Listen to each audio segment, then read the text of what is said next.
Hello students, maths by Sanjay Mishra classes में आप सभी का स्वागत है। आज हम लोग क्लास 10th में और 9th में कंबाइंड चैप्टर रख रहे हैं, surface area and volume. Surface area and volume को हम लोग एक्चुअल में मेंसुरेशन बोलते हैं। अगर इसे शॉर्ट फॉर्म में देखें तो हम लोग इसे मेंसुरेशन के नाम से जानते हैं। ये मेंसुरेशन का एक पार्ट है। ठीक, मेंसुरेशन के अकॉर्डिंग यहाँ बहुत सारी आकृतियाँ आती है, जिसे हमारे सामने पहले से ही कुछ प्लॉटेड हैं। क्यूब, क्यूब की क्वालिटी क्या होती है, सभी लोग ध्यान से समझें, सारे बच्चे। क्यूब की क्वालिटी क्या होती है, उसकी सारी साइड्स इक्वल होती हैं। ध्यान से देखिएगा, जितनी भी साइड होती है सारी सेम होती हैं। किसी भी एंगल से आप देखिएगा सारी साइड्स सेम है। क्लियर?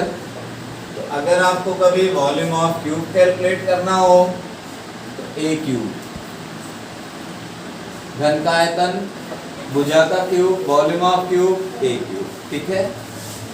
अब अगर आपको इसका कभी वक्र प्रश्न निकालना हो या संपूर्ण प्रश्न निकालना हो तो इसके लिए फॉर्मूला होता है C = 6a²। C = 6a²। ठीक है। C का मतलब है वक्र पृष्ठ, 6a² मतलब 6 इंटू भुजा का वर्ग। ठीक है। यूनिट की बात करें, यहाँ पर यूनिट जो होती है सेंटीमीटर क्यूब, इस तरह से लिख कर आएगी, या मीटर क्यूब। इसकी जो यूनिट होगी सेंटीमीटर स्क्वायर, आपने देखा होगा साइड लिखी होती है, उसके बगल में यूनिट लिखी होती है, या मीटर स्क्वायर। ध्यान रहेगा, इस यूनिट से हम पहचान करेंगे कि वॉल्यूम है या कर्व सरफेस एरिया। जहाँ एरिया की बात होगी वहाँ स्क्वायर आएगा, जहाँ वॉल्यूम की बात होगी वहाँ क्यूब आएगा। ठीक, इसके लिए आते हैं, इसमें डिफर है, इसमें एल बी और एच होता है।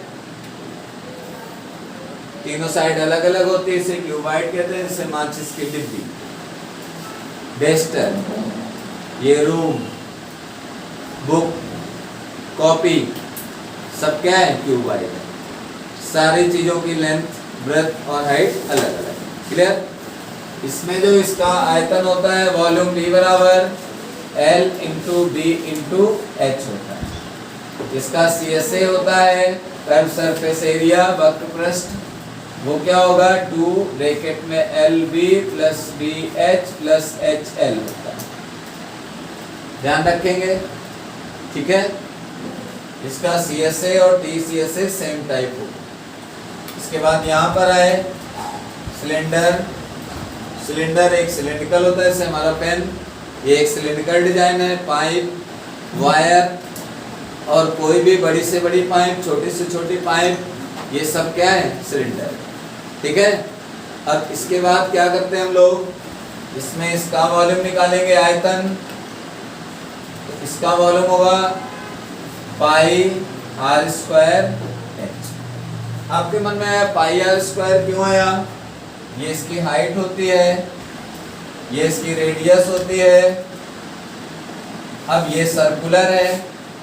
जब किसी चीज का बेस सर्कुलर होता है, वृत्ताकार होता है, हम सब लोग जानते हैं वृत्त का क्षेत्रफल πr² होता है, और वृत्त की परिधि जो होती है 2πr। मालूम है सबको, वृत्त का क्षेत्रफल क्या होता है, πr²। वृत्त की परिधि क्या होती है, 2πr। Circumference of a circle 2πr, area of a circle πr। याद रहेगा। आगे अगले स्टेप में गए तो अब यहाँ पर बात आई वॉल्यूम की। जब आयतन आप निकाल रहे थे इसका, तो ये बेस और ये हाइट ले रहे थे, तो फॉर्मूला हुआ πr² इंटू h। यानी कि किसी बेलन का आयतन क्या हुआ, वृत्त के आधार का क्षेत्रफल गुणे ऊंचाई। क्या हुआ बेलन का आयतन, वृत्त के आधार का क्षेत्रफल इंटू हाइट। समझ गए? बोलो। बेस इसका कैसा है? सर्कुलर। इसका एरिया इनटू इसकी हाइट, क्या निकल आएगा? वॉल्यूम, आयतन।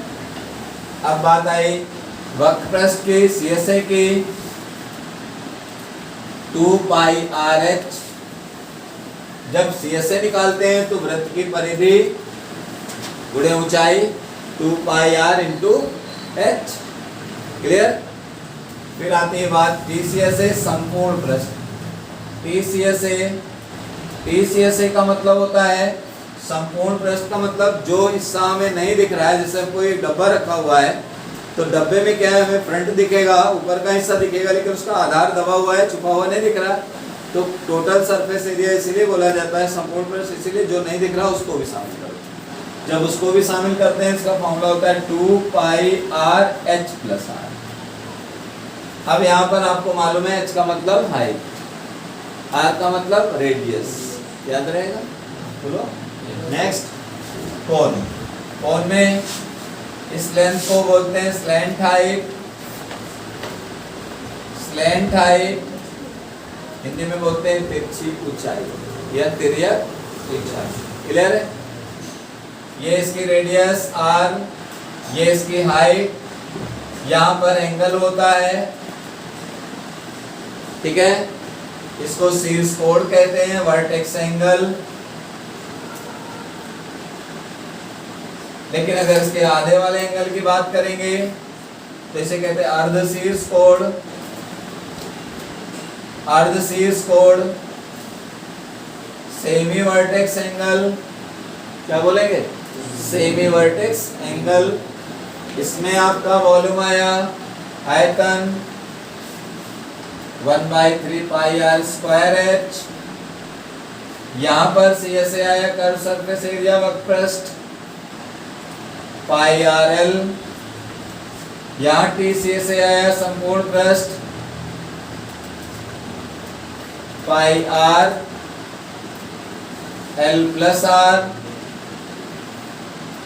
आपको यूनिट मैंने समझा दी है, जहां पर वॉल्यूम होगा वहां पर सेंटीमीटर क्यूब या मीटर क्यूब रहेगा, जहां पर एरिया या कर्व सरफेस एरिया की बात होगी स्क्वायर वाली यूनिट्स देखी जाएंगी। क्वेश्चन आपने सॉल्व किया, लास्ट में देखा कर्व सरफेस एरिया निकाला, नीचे ऊपर यूनिट देख ली, मीटर में है, नीचे लिख दिया मीटर स्क्वायर। फिर ऊपर देखा वॉल्यूम निकालना था, यूनिट हमें मीटर में दी गई है, नीचे आंसर लिखते समय आया 36 मीटर क्यूब। क्वेश्चन सही, यूनिट नहीं लिखेंगे क्वेश्चन रॉन्ग, 1 मार्क्स कट हो जाएंगे। क्लियर है? आइए इसमें आते हैं सॉलिड स्फीयर। सॉलिड स्फीयर ठोस गोला। सॉलिड स्फीयर में आएंगे, सॉलिड स्फीयर का जो वॉल्यूम होता है 4/3 पाई R क्यूब। इसका कर्व सरफेस एरिया होता है 4 पाई R स्क्वायर। इसका टोटल कर्व सरफेस एरिया यानी पूरे का वो भी 4 पाई R स्क्वायर। इसमें दोनों चीज एक ही होती है, कंफ्यूज होने की जरूरत नहीं है। हेमिस्फीयर में जो वॉल्यूम होगा वो होगा 2/3 पाई R क्यूब। इसका जो CSA होगा 2 पाई R स्क्वायर, आधा है तो 2 से डिवाइड होके आ रहा है। लेकिन जब टोटल कर्व सरफेस एरिया आएगा तो ये होगा 3 पाई R स्क्वायर। देखिए यहाँ थोड़ा सा चेंज हो गया, ठीक। इसके बाद आ जाए हॉलो सिलेंडर में। हॉलो सिलेंडर का जो वॉल्यूम होता है वो हो जाएगा आपका V बराबर पाई R1 square minus R2 square into H। पाई R1 square minus R2 square into H। CSA क्या होगा? पाई 2 पाई R1 plus R2 into H। ठीक है, TCSA हम लोग अभी नहीं लिख रहे। तो फिलहाल आज के लिए इतना ही रहेगा। आप सभी का बहुत बहुत धन्यवाद।